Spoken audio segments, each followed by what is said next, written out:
مرحبا. بداية بعرف عن نفسي. أنا الكاتبة ديما خبازة، عمري 21 سنة، بدرس بكلية التربية قسم الإرشاد النفسي من سوريا. بحب الكتابة كتير وعم حاول طور حالي.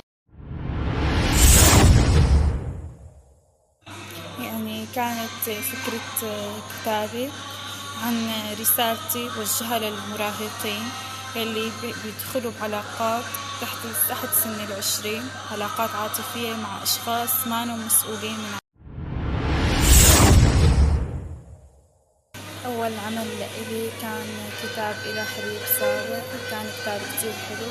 حتى لما كتبته عن تجربة شخصية وشوية من الإضافات الخيالية.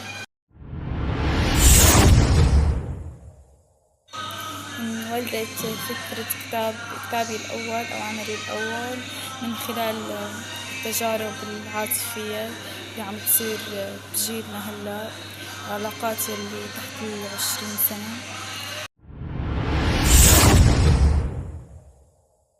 حبيت أقدم رسالتي بهذا البرنامج ويوصل صوتي للناس أكثر وأكثر، ومثل ما حكينا إنه يشتغلوا من نفسهم ويبلشوا